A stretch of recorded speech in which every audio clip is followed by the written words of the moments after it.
finally getting used to Thursday nights now and not saying good night. Don't have my glasses on tonight because I made sure my text was bigger, so you guys got to see the nerd last week, not so much this week. We're going to continue tonight with our investigation techniques. We've kind of gone through the steps of an investigation. We've gone through talking to our client. We've gone through all of that fun stuff. So tonight we're going to spend the whole hour, a little less than an hour, talking about photos and anomalies, because it's one big important thing.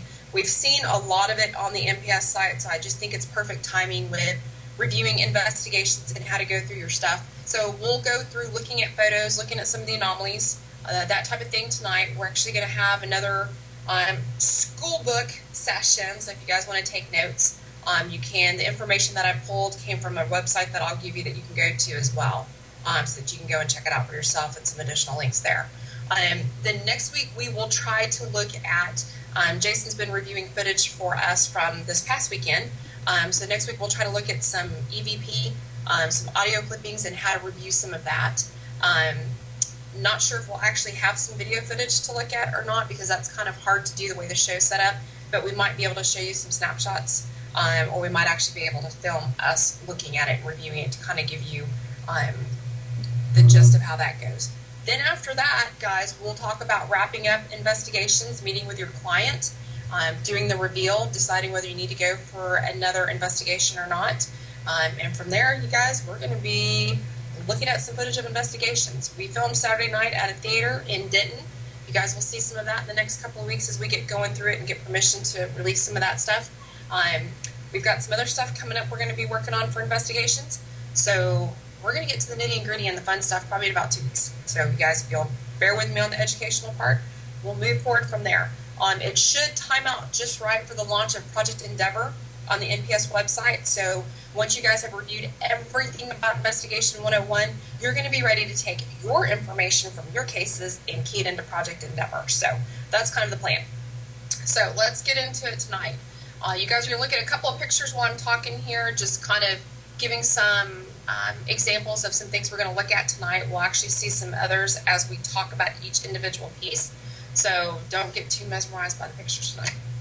The information we're going to look at tonight on the show came from a great resource on the internet that I would recommend everybody check out. It's probably one of the very first websites that I bookmarked as an investigator and really refer back to. There's been a lot of hard work put into it, so the information there is legit. They do a lot of background work, a lot of investigation, a lot of research on this. The website is for the Association for Scientific Study of Anomalous Phenomena. Try to say that fast 3 times. Otherwise known as ASSAP. They're a scientifically oriented educational and research charity and learned society that's dedicated to a better understanding of anomalous phenomenon. They are based out of the UK, y'all, and if you know anything about that, you know that there are proper studies in the paranormal and parapsychology over in the UK. So they actually put a lot of hard work and elbow grease into what they put out there. They were formed in June of 1981, and they've done an excellent job pulling together information from studies spanning several years to be able to provide all of us with information and examples of anomalies and pictures, and they show us how they were able to debunk it. This is an excellent website to start your debunking. Make sure you go out there and bookmark it. I couldn't recommend a better place to understand that actually has hyperlinks within the text, guys, that you can go to and look at stuff. So we'll talk about some of that tonight. All the information, again, that we're going to go over tonight is from their website. So if you don't capture all of it in your notes tonight, you're more than welcome to go visit their website, and you can actually print it from there. So let's take a look at a couple of things here before we get into it. The most likely reason why there's so many photographic artifacts, and these are artifacts, they're not actually evidence, is that most people don't realize how significantly cameras differ from ordinary eyesight. So think about it.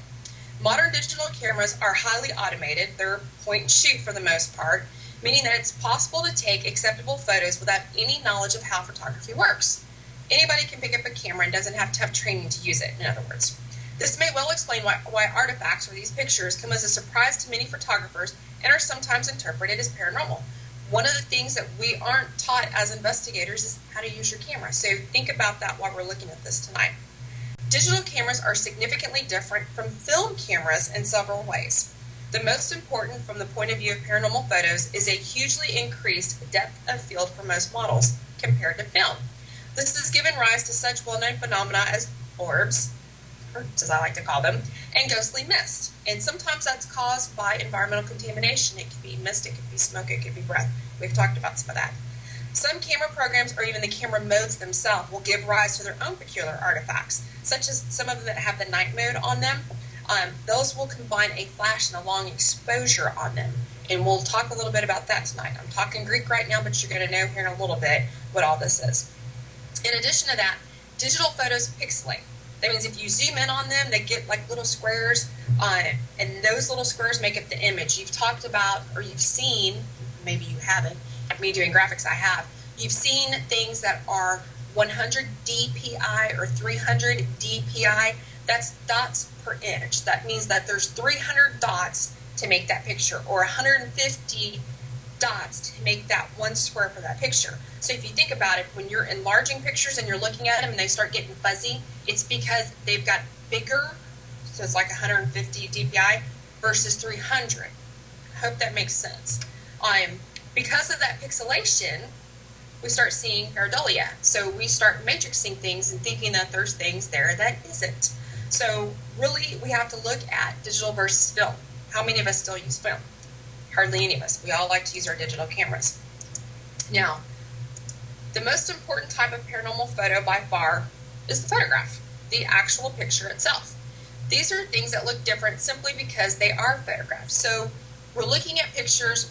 What we see and what we photograph as a basic photographer or a basic camera user is the same until you start taking a look at it. But let's say we take a picture of, I don't know, a piece of dust floating around, or a lightning bug, or a gnat, or a fly.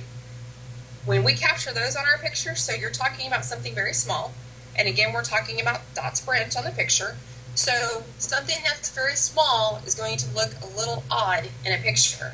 That's where we're going to get the orbs or the flying rods, or sometimes you'll get, I don't know, vortexes and that type of thing.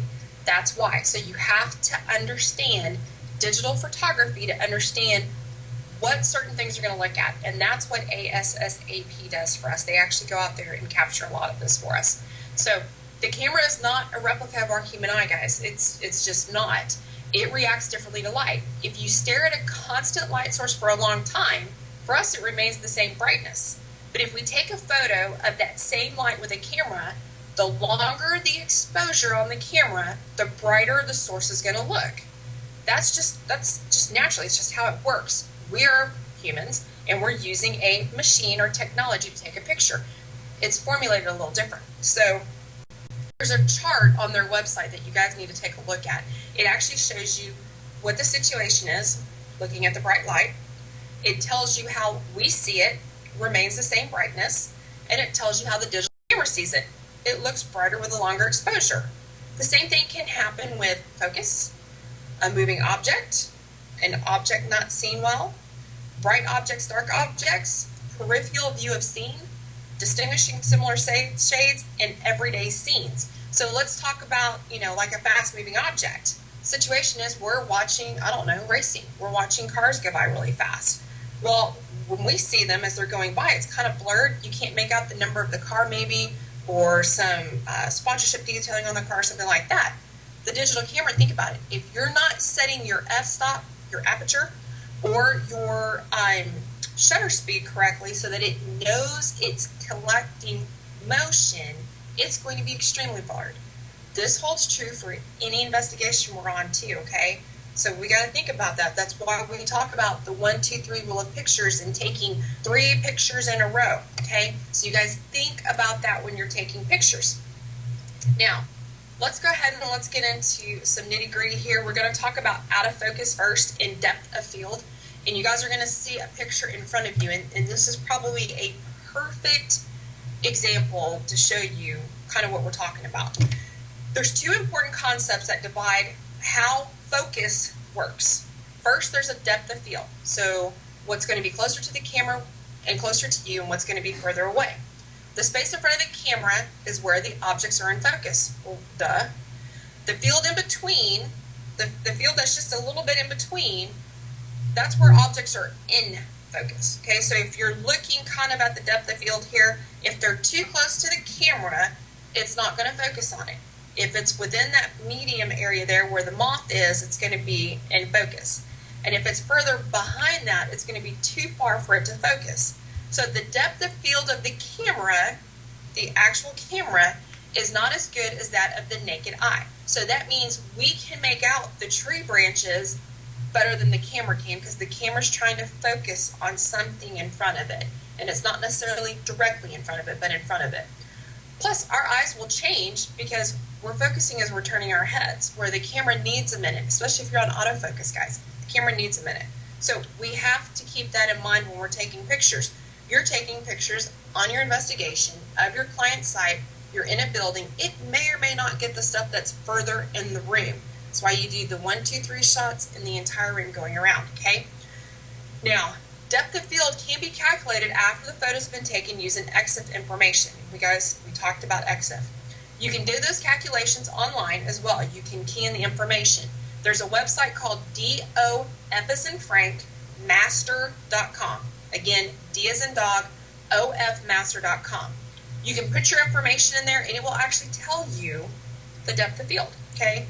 That can be useful if there's a dispute whether it was too close or too far away. So you guys can kind of take that an extra step for debunking. Now, you actually have to know how objects go out of focus in a photograph as well. This is going to help you in debunking. They don't just go blurry. They split into many tiny circles of light, each highlight on the original object. Those circles of confusion are often visible on the TV programs filmed outside at night in the background, and we've seen this. Those circles of confusion are what forms orbs. Guys, we know about this.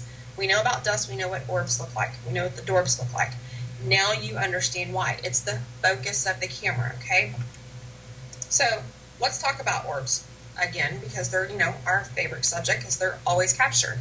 Now, most of the time on photographs, especially with digital photography, because that's when they started, you're going to catch orbs, or these little white balls of light, or these little spiderweb looking circles, or these circles that you think have faces in them but don't. Now, I've done some research, and actually the pollen particles outside, when you're capturing these orbs, they are the ones that have the little spider webs or the fake faces in them. Those are the ones from pollen particles. Dust particles seem to reflect a little bit more and are a little more solid, okay? So keep that in mind. If you're outside, you're probably going to have more that have the spider webs in them. And if you're inside, you're probably going to have more that are a little more solid and a little brighter. Orbs are actually out of focus bits of dust, insects, water droplets. Remember, we've talked about moisture orbs that are caught in the flash of the camera. Flash goes off, they kind of get caught in that, okay? The very high proportion probably reflects both the popularity and the relative novelty of orbs. People are discovering orbs all the time and turn to paranormal research societies for help. What's the biggest thing we get, guys, when we talk to our clients? Hey, I got an orb. Hey, I caught an orb, right? Well, thanks to the digital camera, that's how they came about and got so popular. Excuse me. A lot of it's going to be your dust and your bugs. Now, they can have a coloring difference, and that usually comes in when it's moisture orbs. So, guys, take a look at that, too. There's been a couple of posts on the page of rain and snow, and if you'll notice, they kind of have like a bluish or a green tint to them. Color orbs are because of the moisture, okay? So you're going to know white ones are usually going to be your dust and pollen, and your color ones are usually going to be moisture. And that orb that they caught on there is probably something similar to what we usually see on NPS coming in. Now, vortexes, ghostly mist, and strange objects. This that we see right here looks a little funny, doesn't it? Some of us that have looked at our pictures for a while and know what to look at know that that's not a vortex and that's not anything strange. It's probably just a cord. So any object other than bits of dust or insects will also appear out of focus. Only makes sense. A lot of times it's your camera strap, especially people that are using point and shoot, not using DSLRs, because they have the little cord that goes on the corner of the camera that goes on your wrist, okay? So most of those are ribbed and they're going to give off something kind of funky looking. Sometimes it's a strand of hair. Sometimes it could be, if you're wearing long sleeves, it could be a thread off of your sleeve. Now, if it's strongly illuminated by the flash, it can give a vortex appearance. That's probably where we're seeing a lot of the vortex ghosts coming along. There's little to no evidence to a vortex ghost, so where it came from, who knows? What we're looking at right here is actually a camera strap that's out of focus.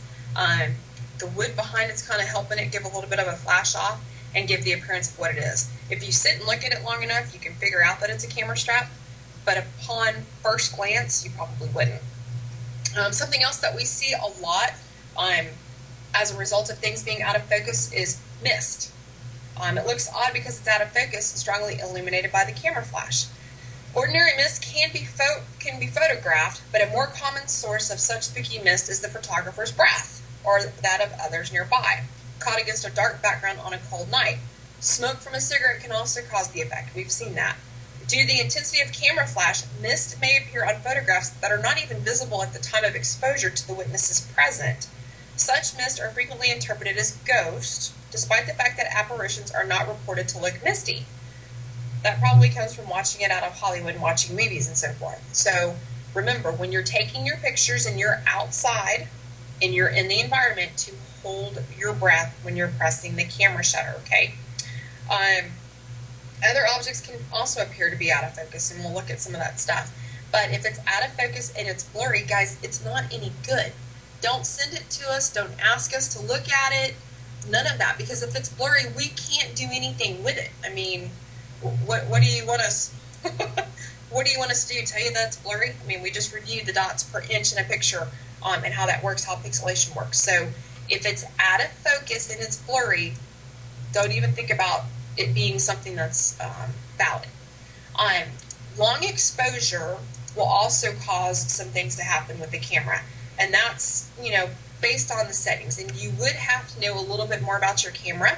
I have a Nikon, so I would go online and research the Nikon and kind of understand that, as well as just some photography type classes, just to know how to set my f-stop or my aperture, my ISO even, and how all that affects my shutter speed. So typical normal exposures of a camera are 130.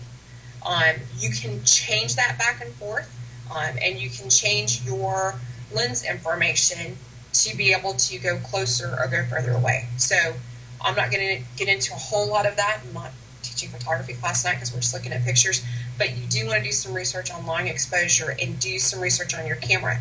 If you have a point and shoot camera, just the little digital camera you can get at Walmart, you're not going to be able to adjust a lot of stuff on that. You're not going to be able to adjust your ISO, your f-stop, or your aperture because you're using just a point and shoot camera.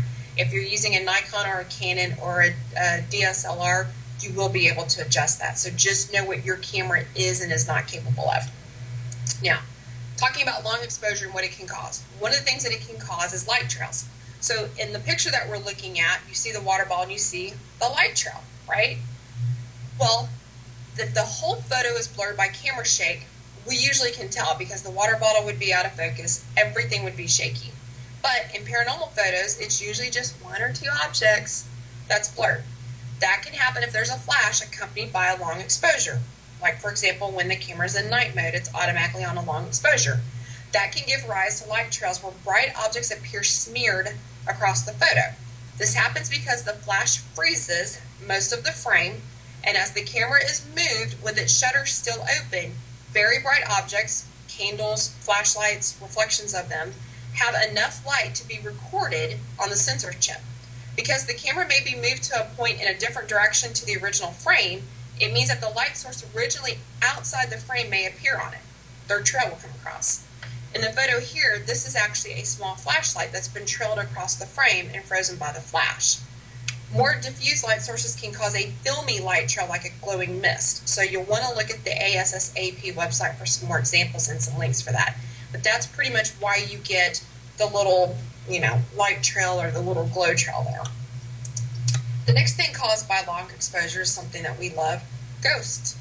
So you're looking at a picture of a bunch of what appears to be wine barrels. And if you look in the left-hand corner, there's a quote-unquote ghost present there. Well, if an object is present for only a part of the time during a long exposure, or if the camera points in a different direction for part of the time, you can get these ghostly transparent objects or figures in a photo. In the case of the camera being moved to the point in a different direction, something outside of the original frame can be superimposed on the original scene. Amazingly, people can often hold digital cameras sufficiently steady during a long exposure, maybe a half a second or more, for a reasonable, if unsharp, image to appear. So we've seen here lately some people calling things a double exposure. Sometimes it's not a double exposure, it's a long exposure, and it's where the camera has caught other things. You've basically caught 2 or 3 maybe sequences in one picture, and so that's when we get what looks like a ghost here. This photo is actually some barrels, obviously. It's reasonably sharp considering the exposure time was 2 seconds and it was taken handheld. There's still a slight fuzziness about it, but if you look in the bottom left-hand corner where the ghostly looking translucent object is, it's kind of out of place. It's in fact an image of the brick floor just to the left of the barrels, and if you look at it, you can see the brick pattern in it. After taking the main shot, the photographer, thinking the exposure was over, lowered the camera, probably went to go talk to somebody, and it pointed at the floor. So now everything is kind of at a weird angle to each other, and we have this ghostly-like image. This is something else to double check. If you know how your camera works, you know to hold it just a little bit longer for it to finish opening and shutting the shutter. Again, guys, you know, researching some photography online and some of the details will help. There's a lot of information on the NPS website that will also help with this stuff. I've been working really hard on trying to get that out there. The photo team's been working really hard on it too. The next photo, we're going to see a different kind of ghostly image. This is actually what they call in the UK a torch. It's a mag light, it's a flashlight for us. But this is the actual flashlight in front of a newspaper. So you can see both images. Now, this was made by doing a long exposure with a camera that was not handheld. Halfway through the exposure, they moved the flashlight. Note how there's no motion blur for it being removed or a sign of the person's hand that removed it. Now, if an object moves fast enough, it won't record on the photo. Instead, you get a crisp, transparent ghost image, or ghost flashlight in this image. So this one was one that was planed out. They might have used a tripod to keep it still, and they probably had the flashlight being held up there, or they had it at the edge of a table where they could remove it real quick to make this happen. Now, knowing this, you can see how some people might fake these kind of pictures too. Yes, it happens by accident. We actually had one a couple of weeks ago taken in Walmart that this same type of thing happened. Person was taking a picture of their kid sitting on a toy. Another person walks in the background, notices they're taking a picture, walks back out. Well, we don't see the motion blur for them coming in and out. We see their image and we see them gone. That's why the camera was on a long exposure, so it's capturing everything. Think about how the camera works to be able to explain your pictures. The next thing we want to look at with long exposure is flying rods. And this kind of looks like a pretty cool picture. It almost looks like a centipede flying with its legs out there. But when you take a photograph of a fast-moving object, it's going to be blurred and it's going to look strange unless you've got it set for an action mode.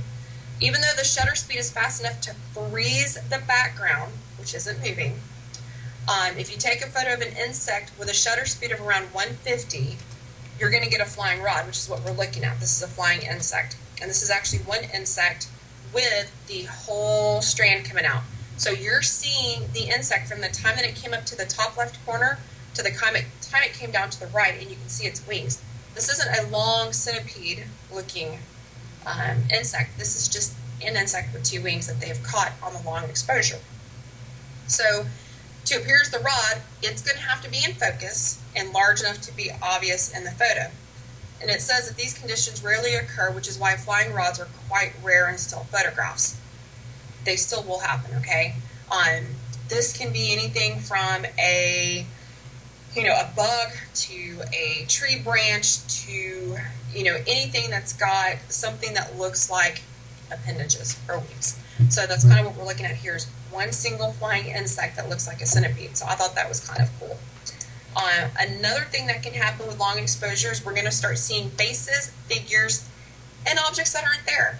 A little bit of pareidolia. So when you take the photograph with a long exposure, objects will become blurred due to camera shake. That can cause other objects in the picture to blur on top of each other, which can give you the appearance of something completely new in the picture that's not actually in there. So if we look at these two pictures side by side, obviously one's more blurred and one's more in focus, so you can see the difference. Now, if you look at the one that's blurred, you might start making out some ghostly faces in that. Well, that's because of the long exposure and things getting blurred together. Now, if you look at it on the right, you see that it's clearer. So you can tell a difference between the two, and that's why it's so important to know the settings on your camera and how it works. Even for point and shoot, you want to know how long do I need to hold my camera for it to finish its exposure. Okay, so that's where it becomes very, very important. And I see you guys in the chat room, so if you have any questions, pop them up as I'm going through here. Okay, so that's it for long exposure, and that explains a lot. Now, let's go and look at reflections. We know about reflections. We've seen these.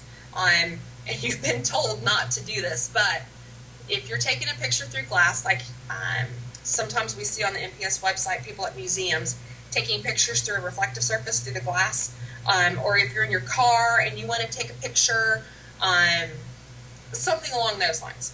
But don't purposely take a picture into a mirror, into a window, okay? There's going to be, if you're taking it through the glass, so let's pretend that we're in a museum and we're looking through the glass at what's, I don't know, a bedroom. That's a historic bedroom or furniture or whatever, okay? So kind of get that in your mind. We're looking at it, we're going to take a picture of it, okay? There's going to be a little bit of a lack in sharpness because of the camera trying to adjust for that, but for the most part, it's going to look pretty normal. However, and we've seen this happen recently, there may be something that's reflected in the glass that will appear as translucent or transparent. And sometimes it could be, if you're standing in a museum situation, something from the wall behind you. It could be somebody, another observer that's standing behind you, and so now you've got a picture of a person reflecting and you think it's a ghost. It's because of the reflection. Now, what you're looking at here with this picture is something that was taken through a window. They're calling these UFOs. It's really not a UFO. This is actually the reflection of some lights that are inside the room behind the photographer. So think about it. The light's trying to go through the window and it's capturing what's behind it. Okay, so keep that in mind. It can happen with a person. It can happen with a light. It can happen with anything that's reflected in that glass. So think about that when you're taking pictures through the glass. Also, if your flash is used and there's any glass in front of it, it's going to show up as a patch of white light. You guys have probably seen this on some things that you've taken pictures of, especially if you're hanging out the car and you're taking pictures and it comes off the mirror, you're going to see that white light. Some people will actually say it's paranormal. It's not. It's just a reflection.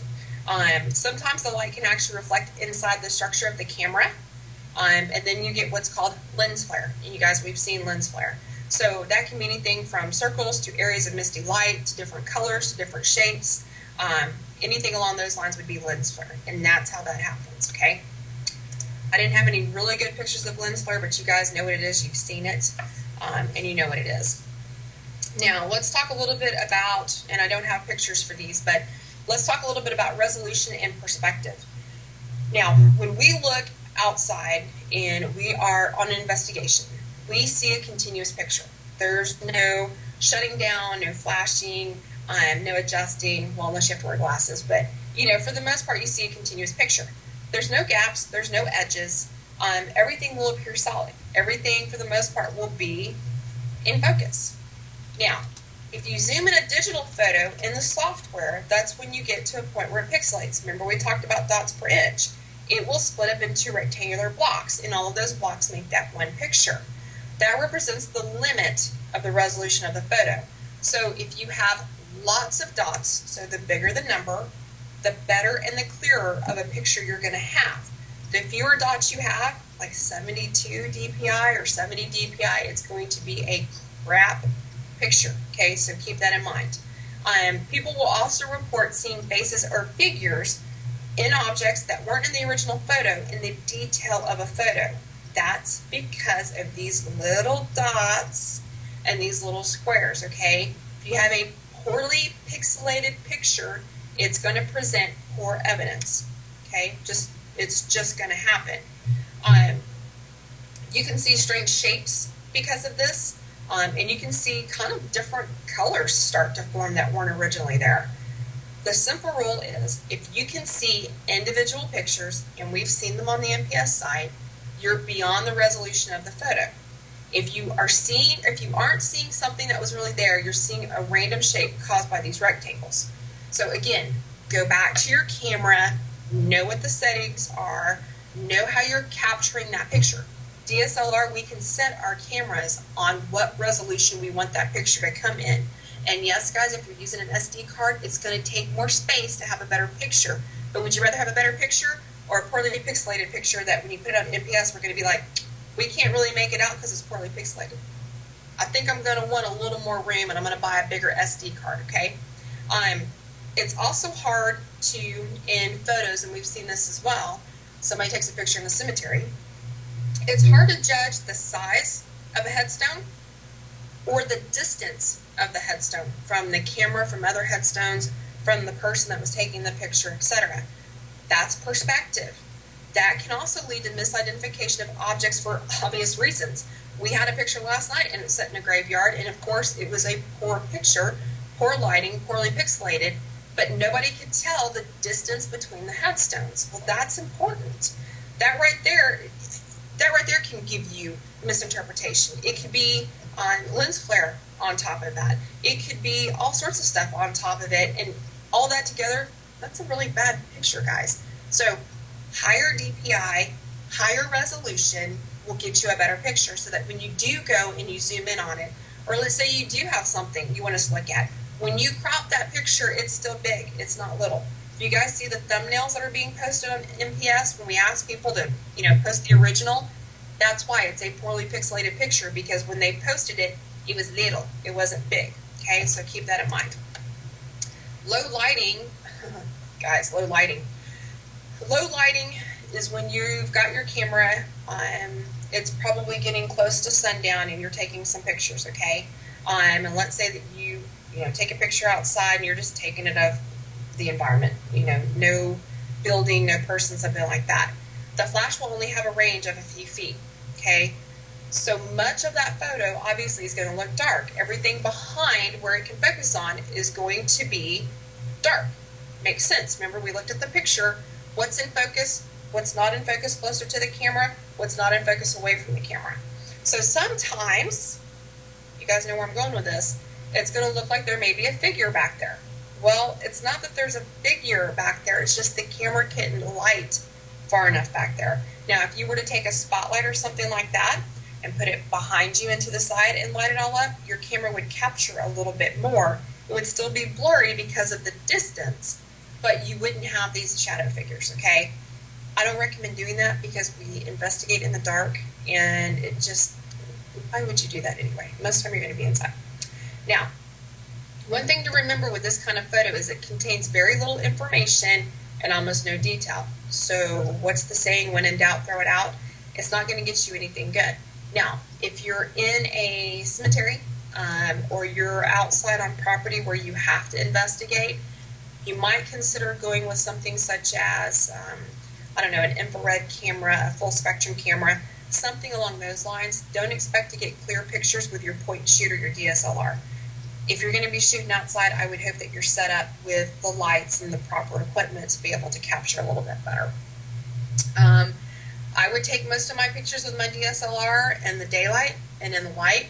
Even if you're investigating at night, your camera's going to need light to light up the room to catch a picture, because it is not in night mode. Night mode is just it's a program basically on the camera. It doesn't do anything to the camera but adjust, like we said, the exposure and that type of thing. I would get a camera that's either full spectrum, infrared, or made for the dark if you plan on taking pictures during your investigation that you don't want the flash to hit, okay? Otherwise your flash is going to go off. Other than that, that's really it that I want to talk about on low lighting. Just kind of be aware of your environment and what you want to appear on your picture. If you're inside and you don't care if the flash is on, use your DSLR, use your point and shoot. But if you want to get a picture of something that you think you may have saw in the dark, you're going to want a camera that's made for that type of thing. Okay, Image noise. Now, this is an interesting picture. This is actually a picture of a cord that is laying across a wood panel. It's the same picture, but taken a little differently, okay? This is called image noise.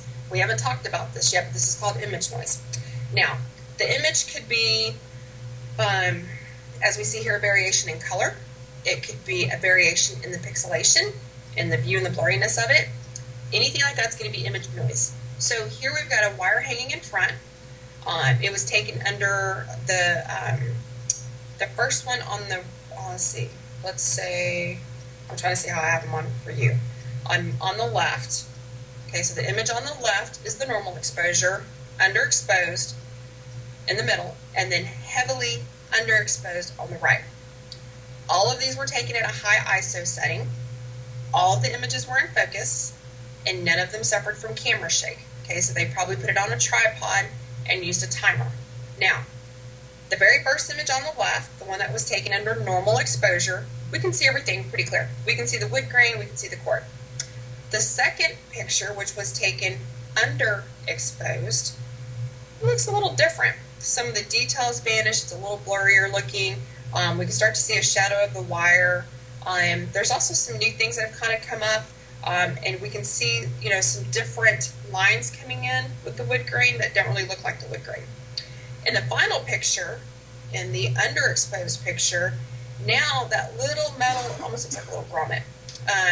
Now it's completely gone. You don't see it at all. The wire is difficult to see because it's kind of been fuzzy and faded in. And now we can't really make out the wood grain. So everything just looks funny. But it's all the same picture.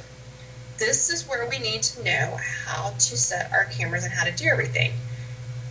This is where we're going to see a lot of those nighttime pictures that are underexposed because the camera's not ready or is not capable of taking things in the dark without a flash, okay? So just be aware of that. You can read some more about image noise on ASSAP's website and actually see some more examples and so forth. But I just wanted to kind of show this, that it's the same picture. The only difference is the exposure setting. The next one we want to look at, and we've got quite a few still to kind of go through, so I'm going to kind of go real fast through these. The next one is about refraction and diffraction. So this is kind of a cool picture. Some people might say this is actually a ghost or an apparition, which is kind of fun. But digital cameras rely a lot on optics, and various optical phenomena can still affect the photos. Water drops on the lens of your camera will produce a distorted image. That's just a given. That's because the thin layer of water is acting like a mini lens, and you know how water is. This photo was actually caused by a water droplet, and the effect is caused by a combination of refraction and something that they call total internal reflection. It means that the light is bouncing inside the water droplet before it finds the right angle to exit the camera. And I'm going to say that again. The light is bouncing around inside of the water droplet. Remember, it's kind of a reflective surface itself before it finds the right angle to exit into the camera.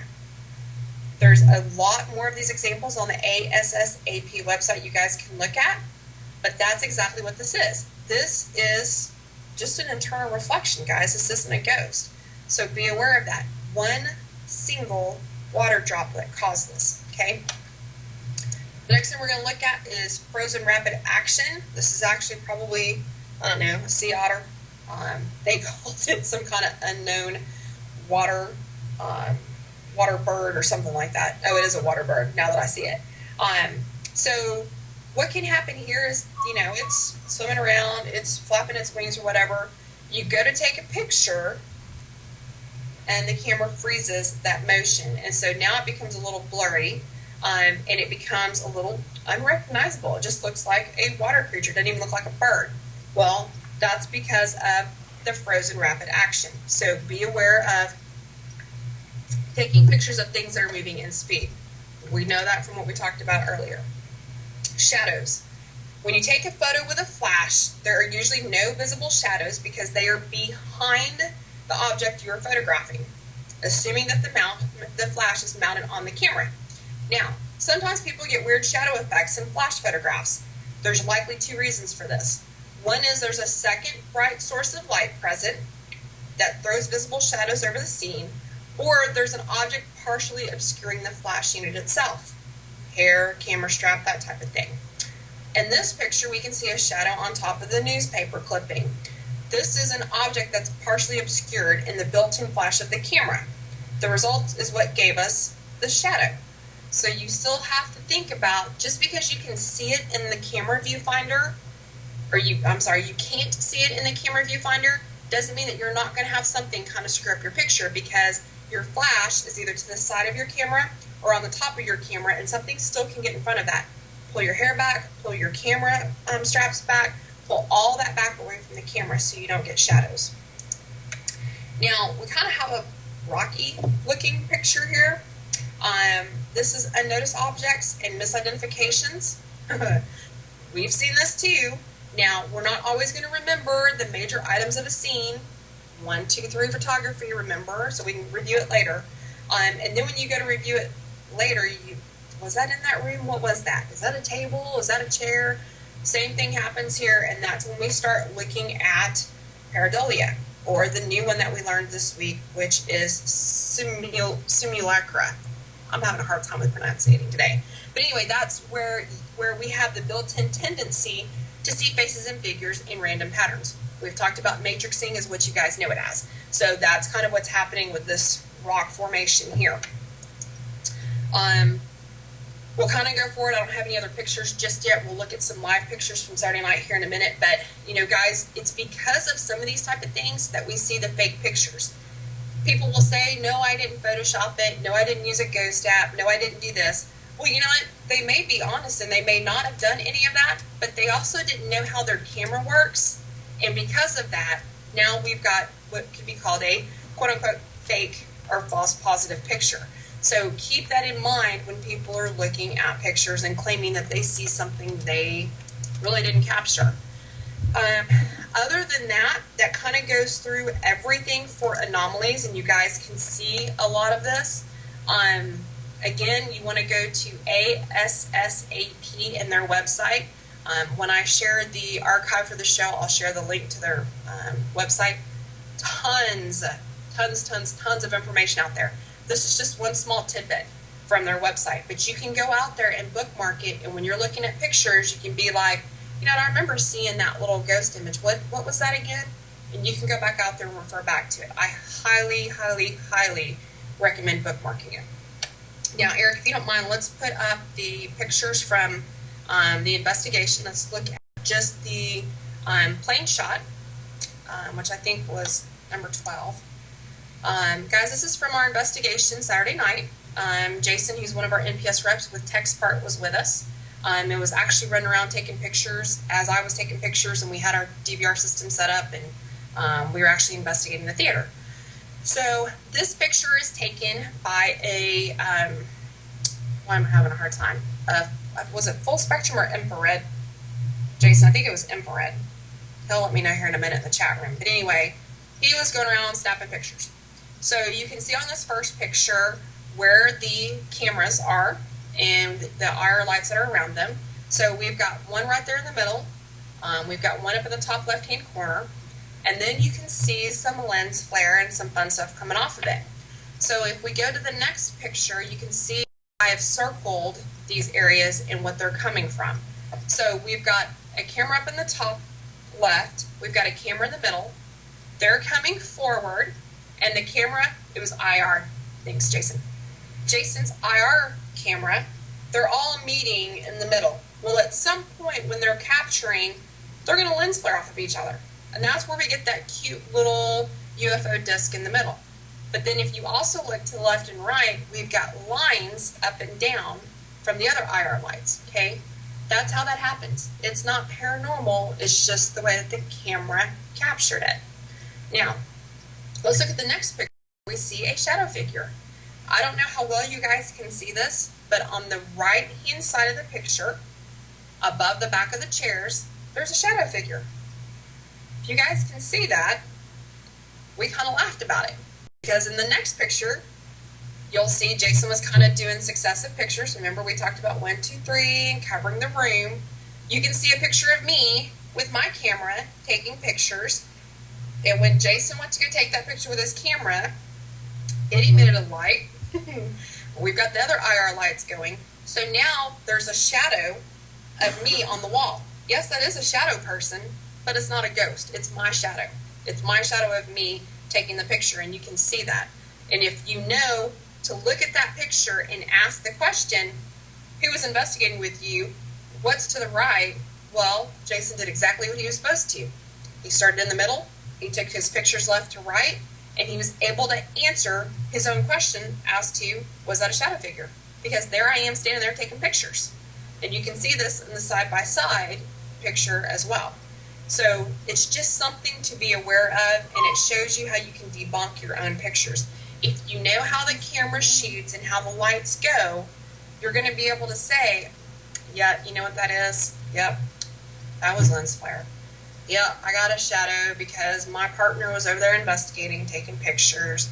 You're going to be able to explain it a lot better, and it's going to be a little more productive for your investigation because you're not going to be showing pictures that aren't what they are. Yeah, we caught a shadow figure, but it's really not a shadow figure. Now, Eric, do you have that last picture of Jason? I have the last picture, the lady standing in an aisle taking a picture. No, keep going. That was me. Keep going. There's a picture of Jason and Kyle. No, I don't have that one. Okay. I'll show this one later. We might pull it for the next show because I want you guys to see it. Jason was actually investigating with Kyle, and I think Aaron, and I can't remember if Zach was with them as well. I think Zach actually was with them because Zach was taking the picture. And there's this picture, and Zach knows to take successive pictures. There was another picture after it that was kind of a cool effect because it looked like Jason had become a ghost, and it looked like Kyle had become a ghost. And so I wanted you guys to see that. So we'll pick up next week. And I'll show you those pictures from the investigation so you can see some kind of hands-on investigation pictures. It's easy for me to sit here and show you examples of stuff from the website. It's probably easier for you to see it kind of in action, so to speak, from investigation so you recognize it better. So we'll start off looking a little bit, maybe about 10 or 15 minutes, the first show on that, and then we'll talk about reviewing EVPs and reviewing audio and footage after that. Then I think we're going to be ready to kick it into gear on investigations. So we got a few minutes left on the show. I went through everything really fast. Again, I'll post the link where you guys can see this on ASSAP's website. They've got information out there on UFOs, photography, investigating. I mean, lots and lots and lots of good stuff. They're a charitable organization. They are funded by donations. They do a lot of awesome stuff. If you're in the UK, you can become a member and actually receive their hard copy newsletter. If you're here in the States, you can go online and become a member as well. And then you will get the electronic version of their newsletters and kind of get on their membership list for that. So it's just something really cool as investigators for us to look at and actually have some resources.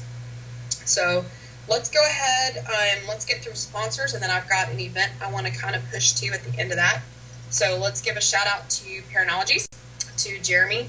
I was actually on his website today making a wish list of stuff that we want to get added to the team or try out on investigations. So coming up through the next couple of weeks as we investigate, we're going to try to highlight one piece of Paranologies equipment for you guys to see and see how it works. And we might even have a commercial video for you to be able to see it and tell you the pricing and all that stuff on it so you can get that piece of equipment for your collection. We want to say thanks to Scott Frederick and his photography and letting us use his awesome urban type photography for not only DNS but for NPS as well. We want to give a shout out to Blessed Bee. I saw some really cool stuff being shared today on Facebook, and that makes me think that I need to go shopping on there some more and get some more crystals because you can never have enough. But I did see a crystal wand today that I kind of liked. And then we want to give a shout out to Front Range Ghost Shop. If you need equipment, you need some fun stuff, go out there and check those guys out. Tell them the crew sent you. They've got some really good deals going on right now, so check that out. Now, if you're local here in the Metroplex or you're within driving distance to the Metroplex, there is going to be an event coming up a month well, a month from today, but on Saturday. So it's July 26th. And it's going to happen in McKinney, Texas. It's a dinner and ghost hunt with Tex Part. They are going to be meeting up at the Pantry restaurant off Louisiana Street in McKinney. And dinner's not included in the $20 price per person, but you can meet up, have dinner, talk with the team, kind of get their perspective on some things. And then afterwards, we're going to be investigating the pantry and also doing a ghost walk. So they're going to split the people up into two groups. One group's going to go on the ghost walk, one group's going to actually investigate, and then we're going to swap. This is going to be from 6:30 to 10 o'clock that they're going to be doing that. So it looks like dinner from 6:30 to 7:45, and then at 8 o'clock they're going to do the ghost hunt and the walk. They're going to divide up into two groups of 6, so there's only 12 spots open. So if you want to go, you need to get onto their meetup group. There should be a link on the page for you guys to type that up. DNS, we will be there July 26th, hanging out with Tex Part. So if you want to come out and meet with us, you can. Jason is also a part of Tex Part, so you're going to have 2 NPS reps there. Selena would be there, but I think she's got plans that weekend, but you'll have at least 2 of us from NPS out there. We're actually going to be filming a little bit for the show that night too. So if you guys want to come out and say hello, you guys can come out and say hello. Again, it's $20 a person, July 26th. They're also going to do it again August 2nd, which I'm assuming is just the following Saturday. So you've got 2 Saturdays back to back to do that. You can go to the meetup group for that, or you can give a call to Tex Part at 972-542-2411. So, yeah, and Jason's telling me if there's going to be activity, we'll probably stay a little bit later. So you guys come on out. There's only 12 spots. Actually, there's only 10 spots left now because Deegan and I took 2 of those. So if you guys want to come out and hang out, come on out and hang out. Next week, you guys know we're going to be finishing up our review with the investigation process. So if you have questions, if we need to go over anything more with photography, message me, let me know. We can kind of go over that offline. Otherwise, we'll spend 10 or 15 minutes next week going over some actual investigation pictures. And then we're going to get into EVP and into DVR review. And then I think we're going to be, ready to talk about the client reveal. And then we're going to be ready to go into investigating. So I'll see you here in just a few minutes on NPS Focus. We've got the photography team coming in on that. So we're going to be talking more photography. So until next week, I will see you soon. Have a great weekend.